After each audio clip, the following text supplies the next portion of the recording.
Akan saudara kembali. Shalom. Saya juga menyapa saudara-saudaraku yang mengikuti ibadah ini secara online. Shalom, kiranya di rumah saudara senantiasa damai sejahtera tercurah. Puji Tuhan. Kembali kita mau sama-sama mendengarkan firman Tuhan. Tentunya saudara sudah menyiapkan hati saudara untuk dijamah melalui firman Tuhan. Amin. Hari ini firman Tuhan berjudul Bagikan Kasih Kristus. Terlebih dahulu saya ingin mengajak kita untuk membaca di dalam 1 Petrus pasal 1 ayat 22 sampai 25. Ya. Saya akan bacakan. Karena kamu telah menyucikan dirimu oleh ketaatan kepada kebenaran, sehingga kamu dapat mengamalkan kasih persaudaraan yang tulus ikhlas. Hendaklah kamu bersungguh-sungguh saling mengasihi dengan segenap hatimu, karena kamu telah dilahirkan kembali bukan dari benih yang fana, tetapi dari benih yang tidak fana, oleh firman Allah yang hidup dan yang kekal. Sebab semua yang hidup adalah seperti rumput, dan segala kemuliaannya seperti bunga rumput.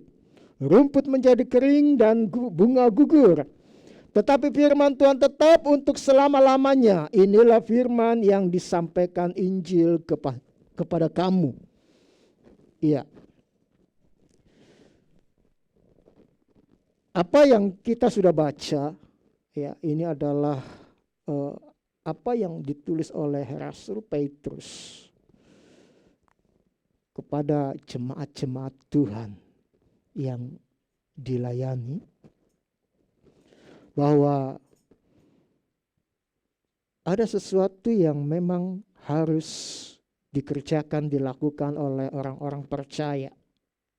Ya. Hari-hari ini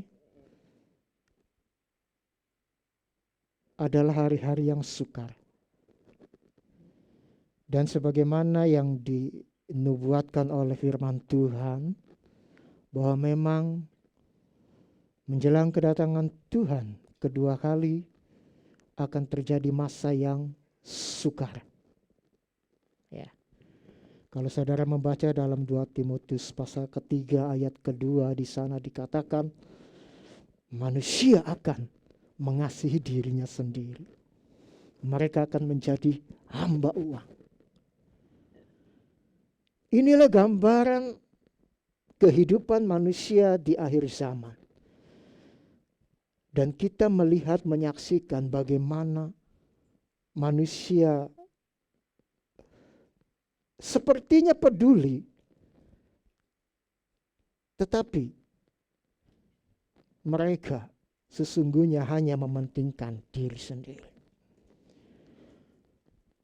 Bagaimana ada orang yang di tengah kesusahan sesamanya ketika tertimpa bencana, mereka berfoto selfie.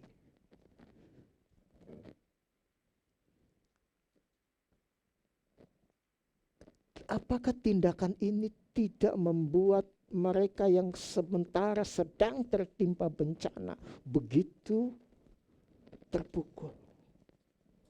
Di tengah kesusahan orang, mereka berfoto selfie. Masih banyak. Ya. Ada orang berbagi hanya untuk ketenarannya sendiri, supaya namanya tenar. Ada orang berbagi supaya kelompoknya tenar. Apalagi di tahun-tahun politik seperti ini, tahun menjelang pemilu tahun 2024. Maka diperkirakan tahun 2023 adalah masa-masa di mana partai-partai politik bergerak untuk mendapat dukungan dari masyarakat. Disinilah akan terlihat bagaimana manusia atau orang-orang yang mencintai dirinya sendiri dengan orang-orang yang betul-betul mengasihi sesamanya. Dan firman Tuhan hari ini dengan judul bagaimana kita membagikan kasih Kristus. Itulah yang Tuhan mau di dalam setiap kehidupan kita. Sebagai orang-orang percaya, kita harus menjadi terang di mana kita berada. Kita harus menjadi garam di mana kita berada. Kita harus membagikan kasih Kristus.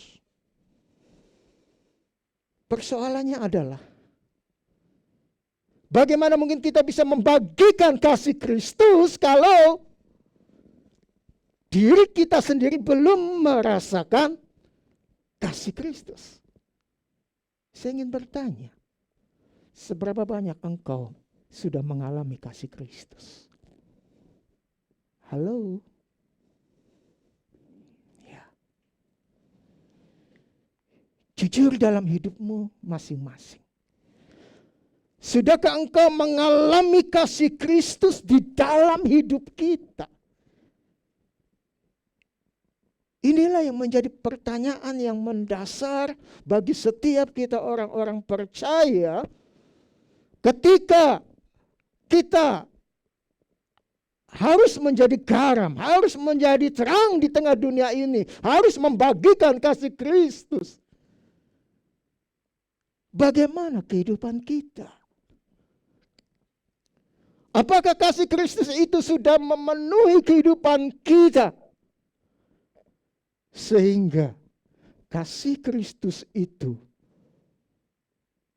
kita bisa bagikan kepada saudara-saudara kita. Saya berdoa bahwa setiap kita hari ini, saudara yang ada di tempat ini, maupun saudara yang ada di rumah masing-masing, saudara sungguh-sungguh sudah merasakan bagaimana kasih Kristus memenuhi kita, melawat kita. Sebagaimana tadi dikatakan ayat ke-23. Karena kamu telah dilahirkan kembali bukan dari benih yang fana, tetapi dari benih yang tidak fana. Ya. Kita dilahirkan kembali oleh benih yang kekal, yaitu benih di dalam Kristus Yesus, oleh firman Allah yang hidup dan yang kekal. Jadi saudara yang percaya kepada Tuhan, saudara bukan lagi dilahirkan oleh benih yang fana, benih yang akan binasa, tetapi saudara dilahirkan oleh benih yang kekal, benih di dalam Yesus Kristus. Disitulah saudara akan merasakan bagaimana perubahan hidup terjadi dalam setiap kehidupan kita. Kalau saudara sungguh-sungguh hidup di dalam kasih Kristus akan memperbaharui kehidupan kita.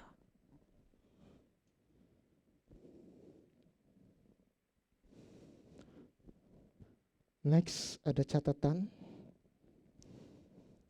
Orang-orang yang telah percaya kepada Tuhan Yesus dan mengalami kelahiran baru akan mengalami pembaharuan dari dalam. Mereka diberi kemampuan untuk melakukan perbuatan baik dan menyatakan kasih persaudaraan kepada sesama. Ketika membagikan kasih kepada sesama, mereka akan melakukannya dengan sikap hati yang berbeda.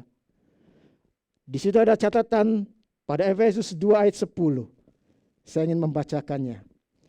Efesus 2 ayat 10 dikatakan begini. Karena kita ini buatan Allah. Kita ini buatan Allah. Diciptakan dalam Kristus Yesus untuk melakukan pekerjaan baik yang dipersiapkan Allah sebelumnya. Ia mau supaya kita hidup di dalamnya. Jadi sekali lagi saya ingin katakan, kita dilahirkan bukan oleh benih yang fana. Kita dilahirkan kembali oleh benih yang tidak fana atau yang kekal di dalam Yesus Kristus. Karena manusia pertama sudah gagal. Adam dan Hawa sudah jatuh di dalam dosa. Maka kita harus dilahirkan kembali oleh benih yang kekal, yaitu oleh Yesus Kristus.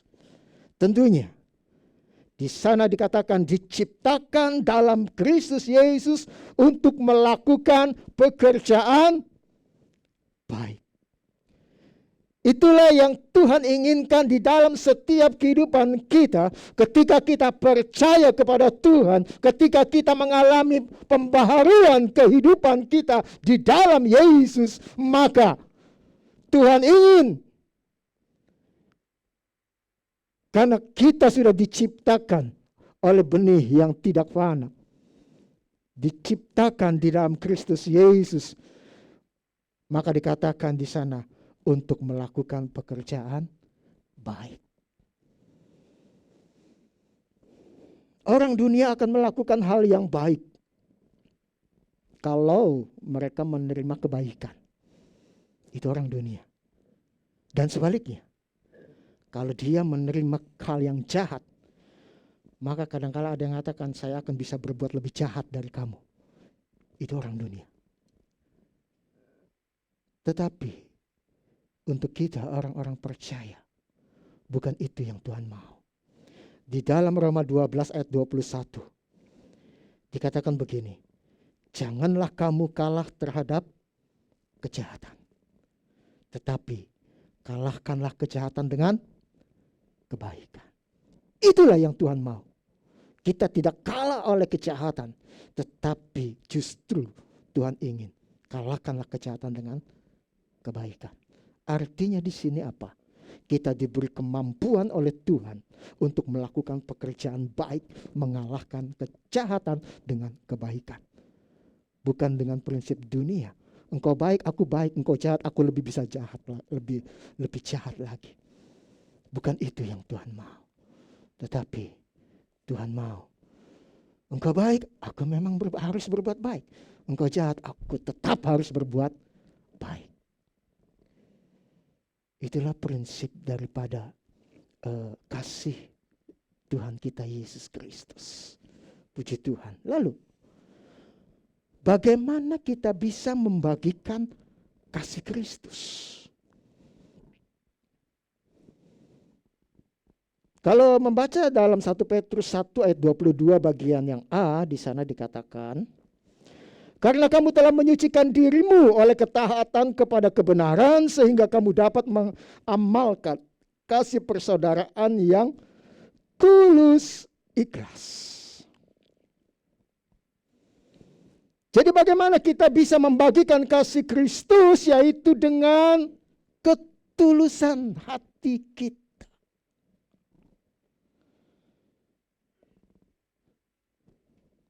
Next.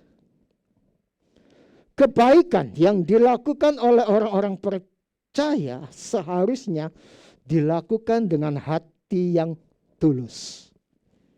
Yakni dengan hati yang rela dan ikhlas tanpa meminta balasan atau pamrih. Kebaikan yang dilakukan karena pamrih akan memotivasi atau motivasi tersembunyi, tidak ubahnya seperti yang dilakukan orang Farisi dalam kemunafikannya. Ya, kalau kita membaca dalam Matius 23 ayat 25 dikatakan begini. Matius 23 ayat 25. Celakalah kamu, hai ahli-ahli Taurat, dan orang-orang Farisi, hai kamu orang-orang munafik. Sebab cawan dan pinggan kamu bersihkan sebelah luar, tetapi sebelah dalamnya penuh rampasan dan kerakusan. Inilah yang ditegur oleh Tuhan Yesus dari orang-orang Farisi. Mereka memoles kehidupannya sebaik mungkin. Ya, bersikap sebaik mungkin. Sampai mereka berdoa di jalan-jalan. Mereka memberi persembahan dengan dengan begitu sangat terbuka supaya apa? Orang lain melihat. Inilah kemunafikan orang-orang Farisi, memoles dirinya seindah mungkin, sebaik mungkin, supaya apa? Dipuji orang.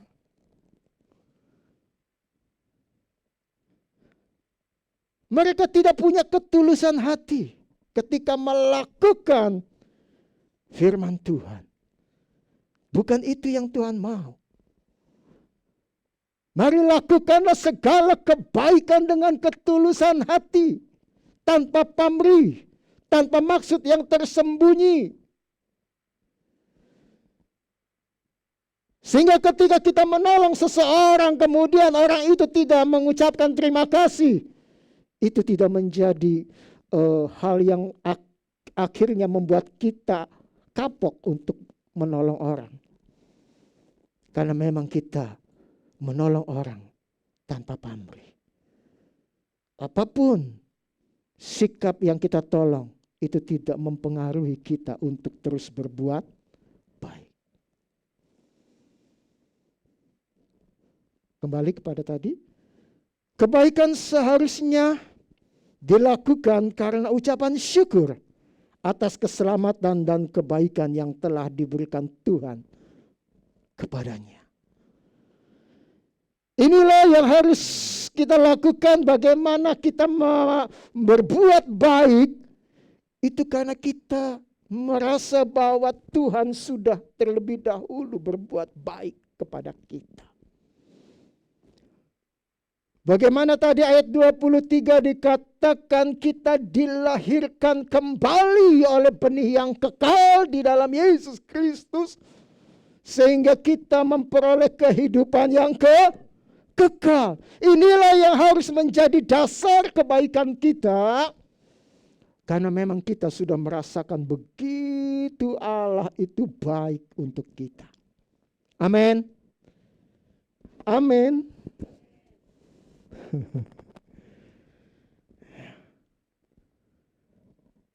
Seberapa banyak di antara kita yang sudah mengalami begitu besarnya kebaikan Tuhan. Dan itulah yang seyogianya menjadi dasar untuk kita berbuat baik di tengah-tengah dunia kita. Allah tanpa pilih, ya, sudah berbuat baik kepada kita. Dan itulah yang menggugah kita untuk kita melakukan pekerjaan baik. Itu yang pertama. Lakukanlah dengan ketulusan hati. Ya. Yang kedua, dengan bersungguh-sungguh dan segenap hati. Di dalam 1 Petrus 1 ayat 22 bagian B tadi dikatakan, hendaklah kamu bersungguh-sungguh saling mengasihi dengan segenap hatimu. Bersungguh-sungguh dengan segenap hatimu. Next. Membagi kasih dengan sungguh-sungguh dan segenap hati akan tercermin dari pemberian yang terbaik. Memberi bukan karena sesuatu yang diberikan tersebut sudah tidak bisa digunakan atau sudah rusak atau tidak bisa dimakan lagi karena kedaluarsa. Tapi memberi pemberian yang terbaik seperti ketika akan memberi kepada diri sendiri. Jadi, oke, matikan. Bagaimana kita memberi tercermin dari pemberian kita. Apakah pemberian kita itu menjadi bermanfaat bagi orang lain? Atau pemberian kita itu ala kadarnya? Pernah ada seorang teman ketika nikah mendapat kado.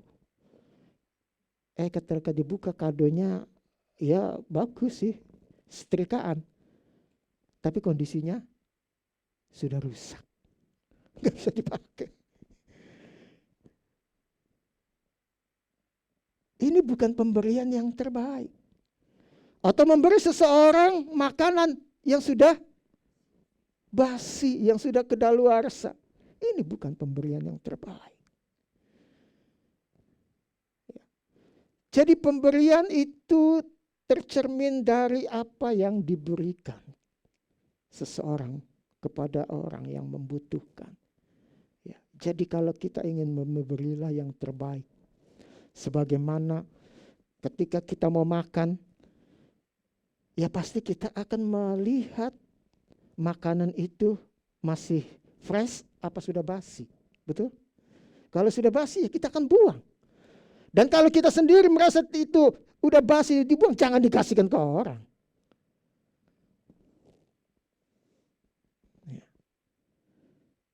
Memberi satu peralatan rumah tangga juga, ya kasihlah yang terbaik, jangan yang sudah rusak. Ya, oke, puji Tuhan.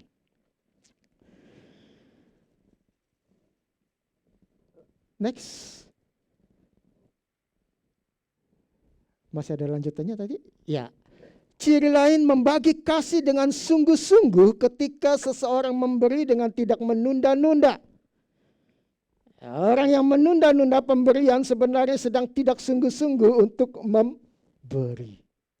Ya, atau orang Cirebon bilang kalau suka nunda-nunda tuh nggak niat ngasih gitu ya. Mau ngasih, aduh, saya ini masih butuh ya. Kalau makanan, saya juga masih bisa makan gitu. Nunda-nunda gitu loh kalau mau ngasih. Itu sama juga dengan orang yang sebetulnya nggak niat. Ya, dikatakan di sini kemungkinan ia melakukannya dengan semangat yang masih setengah sehati. Ya, jadi kalau mau memberi, mau menolong, ya saat itu kita bisa lakukanlah. Ya, jangan nunda-nunda. Aduh, saya masih butuh ya. Nanti aja lah kalau sudah kira-kira sudah nggak kepake gitu. Ya itu sama aja, kalau sudah nggak kepake berarti sudah sudah rusak. Ya, nunggu sudah nggak kepake gitu ya. Jadi itu ya, firman Tuhan ini perlu untuk kita mengerti ya, supaya kita ini sebagai orang-orang percaya. Ya, selain tadi kita melakukan kebaikan dengan ketulusan hati tanpa pamrih ya. Dan yang kedua tadi apa? Membagi kasih dengan sungguh-sungguh segenap hati. Jangan suka menunda-nunda ya. Ya, kalau memang waktu itu kita diberi kesempatan oleh Tuhan berbagi, ya bagilah. Ya, puji Tuhan. Hal yang ketiga, dengan ucapan syukur. 1 Petrus 1 ayat 23 sampai 24 dikatakan begini. Karena kamu telah dilahirkan kembali bukan dari benih yang fana, tetapi dari benih yang tidak fana, oleh firman Allah yang hidup dan yang kekal. Sebab semua yang hidup adalah seperti rumput, dan segala kemuliaannya seperti bunga rumput. Rumput menjadi kering dan bunga gugur. Ya. Next. Hidup di bumi ini sementara saja. Ya, tadi dikatakan seperti rumput. Ya, kita tahu rumput mungkin pagi tumbuh, siangnya sudah layu. Sementara saja. Jadi, bila kita masih diberi kesempatan untuk berbagi kasih, maka itu adalah kasih karunia dan kesempatan dari Tuhan. Ya, kalau kita masih diberi kesempatan untuk berbagi, lakukanlah dengan sungguh-sungguh, dengan segenap hati, dengan tulus ikhlas, ya. Jangan tadi menunda-nunda. Ya. Jadi lakukanlah. Ya. Maka itu adalah kasih karunia. Ya, kasih karunia dari Tuhan untuk kita berbuat kasih. Lakukanlah dengan segenap hati. Selama ada kesempatan untuk bisa berbuat baik, hendaklah kita melakukan dengan ucapan syukur. Ya, ucapan syukur itu tadi saya katakan karena kita sudah dilahirkan oleh benih yang kekal. Benih yang tidak fana. Bagaimana kita sudah diangkat dari kondisi yang tidak berpengharapan. Tuhan angkat kita. Tuhan bawa kita kepada kondisi di mana di sana ada pengharapan. Di sana ada janji Tuhan bagi setiap kita orang-orang percaya bahwasanya kita akan memperoleh kemenangan. Kita akan memperoleh keselamatan dari Tuhan. Hidup berkelimpahan di dalam Tuhan. Bagaimana hari-hari ini, saudara-saudaraku, Tuhan masih kasih kesempatan kepada kita untuk berbuat baik, berbagi kasih. Bagaimana kita lakukan itu semua dengan ucapan syukur, bukan dengan pamrih, tetapi karena kita tahu bahwa hidup kita sudah diangkat dari kesia-siaan kepada kehidupan yang berpengharapan. Saudara, di awal saya katakan, hari-hari yang akan kita lalui ini adalah hari-hari yang tidak mudah. Alkitab katakan adalah hari-hari yang sukar bagi setiap orang yang ada di muka bumi akan mengalami semua kondisi yang sukar. Tetapi bagi kita orang-orang percaya, kita bukan orang yang dikuasai oleh ketakutan, tetapi kita adalah orang-orang yang punya pengharapan di dalam Yesus Kristus. Dialah yang akan membuka jalan bagi kita di kala akal pikiran manusia tertutup. Sepertinya tidak ada jalan. Di sanalah Allah akan membuka jalan bagi setiap kita. Di saat kita kesulitan, Allah akan menolong. Di saat kita dalam kondisi sakit, di sanalah Allah sang penyembuh akan menyembuhkan engkau. Mari, saya mengajak kita semua di masa yang akhir ini, memang masa yang sukar. Oleh sebab itu semakin kita melekat erat kepada Tuhan, semakin kita melekat erat kepada Tuhan, sumber kehidupan itu. Supaya apa? Supaya kita tidak kehilangan keselamatan. Filipi 2 ayat 12. Teruslah kerjakan keselamatanmu dengan takut dan gentar kepada Tuhan. Sehingga kita tidak sembrono menjalani kehidupan kita. Sehingga kita tidak menjadi serampangan atau asal-asalan menjalani hidup kita. Yang penting hiduplah, yang penting kerjalah, yang penting berusahalah. Apapun yang dibuat apapun yang dikerjakan, asallah. Tanpa kita kembali kepada firman Tuhan, apakah yang sudah dilakukan itu benar atau tidak? Inilah yang ingin saya sampaikan. Jangan sampai kita menjadi orang yang asal-asalan menjalani hidup kita. Guidance yang sudah Tuhan berikan melalui firman Tuhan, itulah yang harus kita ikuti. Ya. Puji Tuhan. Kita bukan orang yang dilepas begitu saja. Ya. Di tengah-tengah dunia ini. Tetapi Allah memberikan petunjuknya melalui firman Tuhan. Supaya apa? Supaya kita jalani, ikuti dengan sungguh-sungguh. Ikuti dengan benar. Dan percayalah. Ketika engkau mengikuti jalan yang Tuhan tunjukkan, engkau akan sampai ke Kanaan. Dan itulah tentunya menjadi tujuan kita bersama. Amin. Ke sorga yang kekal, di rumah Bapa. Kesanalah kita akan berjumpa. Puji Tuhan. Tuhan Yesus memberkati. Haleluya. Saya undang kita bangkit berdiri.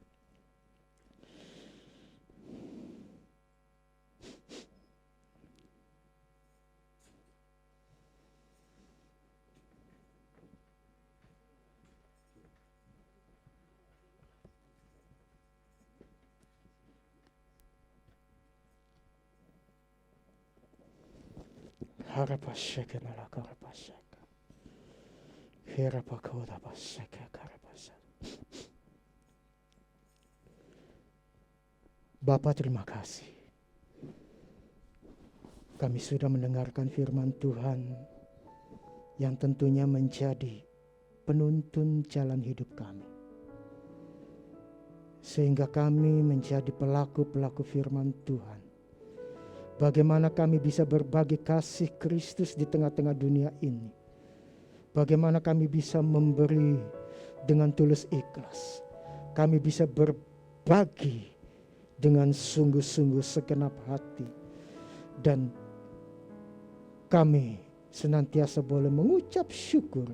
Sehingga dengan itu kami memberikan, kami membagi segala sesuatu yang bisa kami berikan dengan ucapan syukur. Terima kasih Bapa, terima kasih. Biarlah kiranya firman ini akan terus menjadi pengingat bagi kami. Untuk kami terus melakukan firman Tuhan, kehendak Tuhan. Bahkan di tengah-tengah dunia yang semakin sukar. Dan kami tahu bahwa masanya tidak lama lagi. Tuhan akan datang. Oleh sebab itu, biarlah kami sebagai mempelai Kristus boleh mempersiapkan diri kami sebaik-baiknya untuk menyambut sang mempelai. Ketika datang, kami didapati dalam keadaan yang kudus, yang suci, berkenan kepada Tuhan. Terima kasih Bapa, terima kasih. Inilah doa kami mengakhiri akan pendengaran kami akan firman Tuhan. Di dalam nama Tuhan Yesus Kristus. Haleluya.